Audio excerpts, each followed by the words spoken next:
and I wasn't clicking on it. It's very bad. I don't know, but it just, Are you not a fan? I don't mind him, and I don't know why I keep doing it, but he's like everywhere. It's like in, you've got the 6 Degrees of Kevin, Bacon and all that. And, but I think on YouTube, I think it's Neil Patrick Harris. Okay. He's everywhere.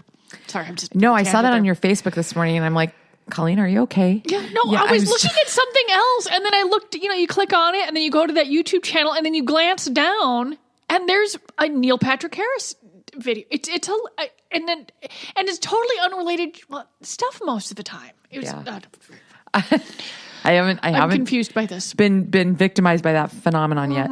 Okay, so can to can. So we've got a booty flip challenge on YouTube. This is extraordinary. You will be able to see this video on the Great Northern Sex Cast Facebook page.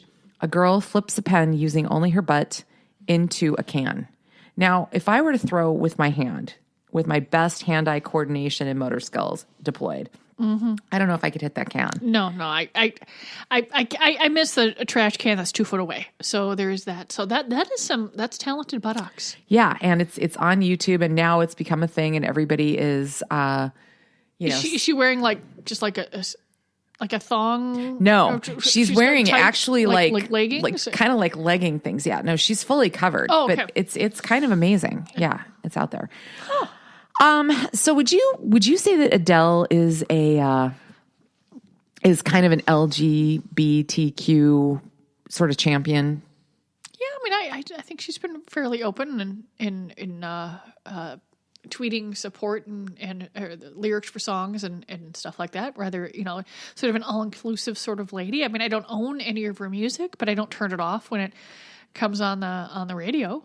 Yeah.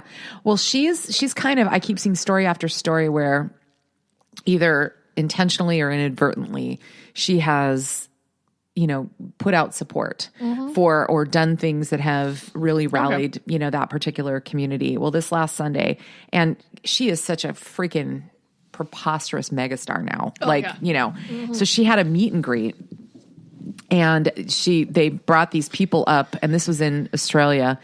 And they came up, and all of a sudden, 2 of the fans in the pack that she was, introducing or whatever, 2 guys. One of the guys dropped and proposed to his boyfriend, and it was on the stage. So now, and she was as shocked and excited about everybody else. She's like, that wasn't planned. But now she's done she's got another clip out there that is kind of circulating her as a champion. Oh, that's really good. I can't imagine a public, a proposal like that. But if that's what works for, but to steal a little of, that takes a lot of guts. If you're doing a meet and greet for someone like that, when you've got all that stuff going through there, you have to be damn sure someone's going to say yes. Because remember, they show the ones on TV that go wrong. And those are just, there's actually, I'm a clickbait freak. I will, best 10 best blow off lines or 10 best mom misspellings on a text or something. But when it comes to stuff like that, I do not click on it. Can't watch it. No, I don't know. That's just too, cringeworthy. The horrible breakups. No. No, that one I would definitely pass. Well, so I don't know. Do you remember the band Travis? They came out before Coldplay, and in the UK, when Coldplay first came out with that song Yellow, and Travis was pretty big over there, and I asked somebody from there, because I was still working in music radio at the time, and I said, who do you think is and will be bigger, Travis or Coldplay? And they're like, oh, God, Travis. Nobody knows who Travis is. But Travis is a really good band. And I went to see them at, oh my gosh, the big, oh God, where you go see concerts at the U. Help. Oh, Kaufman? No. The Bank? No, before the Bank. Marucci? No. I guess so. But the one, okay. Northrop. Thank you. You had went there. Thank you. No, so I'm Travis. a very bad alumni. They told a story about, being approached, to do a proposal on stage.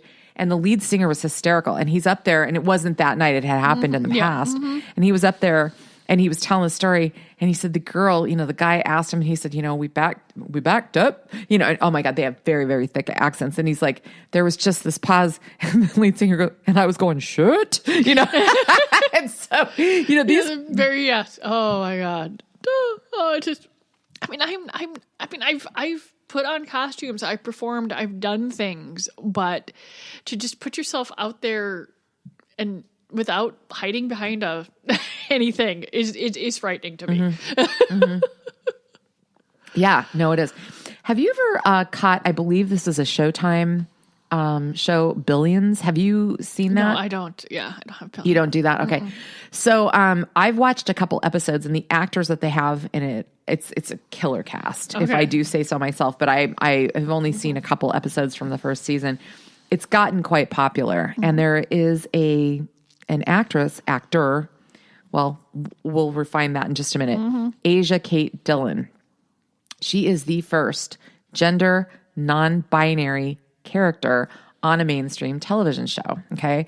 Now there's an episode about this. She's going to be interviewed on Ellen, which is going to be next Monday. So if you're listening to us as we post today, which is the 21st, it'll be next Monday, the 27th. Pretty interesting. Now we've had experts, we've had instructors, we've had therapists and other talking about this gender stuff.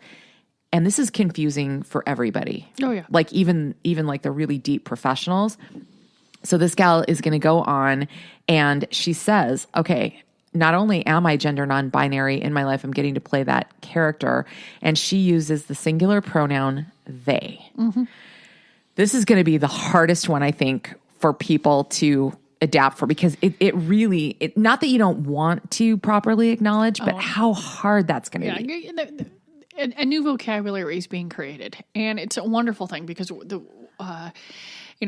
language evolves, and it's going to be nice because I have to use they in times, and I've gotten here and there.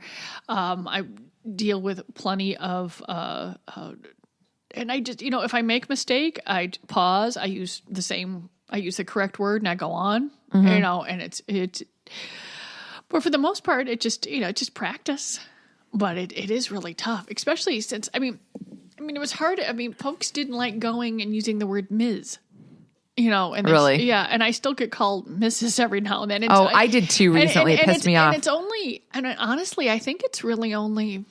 When you have to, when they do the drop down boxes when you're doing something online, lately they're insisting that choosing a you have to choose a title, which I find bizarre. Yeah. I'm like, when did this I always saw it as an option, but I'm noticing that it's got the little red asterisk next to it, and you have to choose. I think it's market research. I think they want to try to label you to figure out for analytics, actually. And they could probably figure out, and they're all very gendery.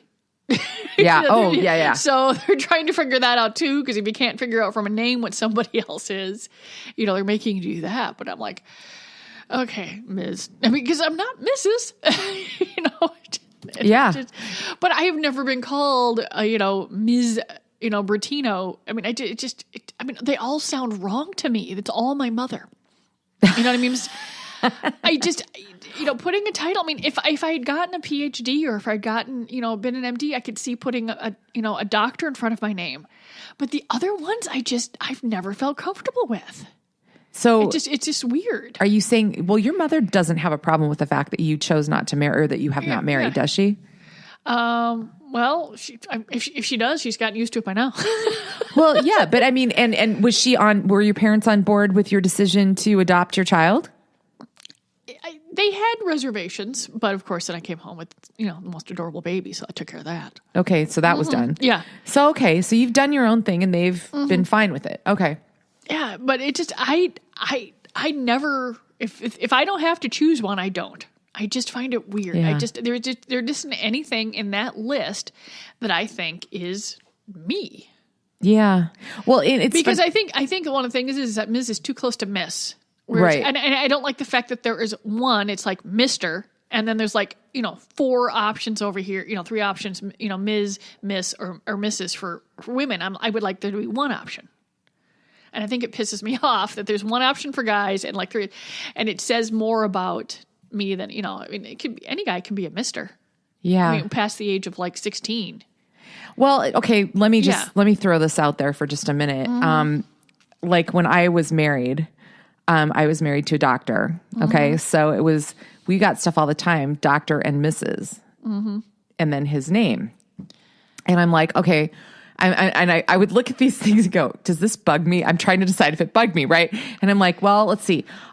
He is doctor and I am his wife, and they're not identifying his first name. So they're saying doctor and wife, and technically that fits. So I'm going to let this one go. If they had put the first name in there, would it have bugged you more? If they had said his first name, Dr. Bill and Mrs. Parker, yes, that would have made me mad. But then, here's the other thing. Just addressing something singly to a married woman as Mrs. Joe Blow, does she not have a name? That I was never okay with that one. Yeah, I put both names on an envelope because I've got plenty of folks that they don't get a name. It's Joe and Mary or whoever I met first. If I met the woman first, the woman's name goes first. If I met the guy first, the guy's name goes first, and then there's their last name. And a lot of folks have different last names, so and I go by who did I know first. That's funny. It just makes it easier for for everybody. For me, that's how I knew Mary before I knew if it's two women, I knew Mary before I knew Jane.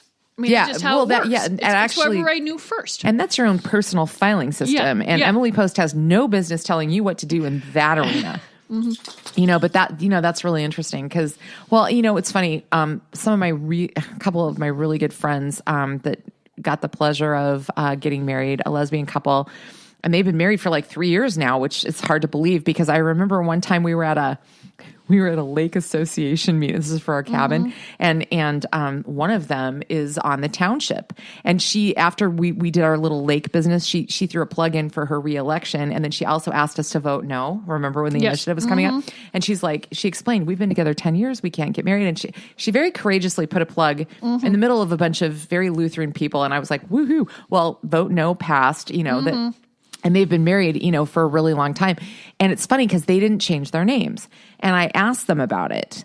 And their reasoning was pretty funny. It wasn't that they both kind of thought it would be fun to have the same last name, but nobody wanted to go through all the paperwork.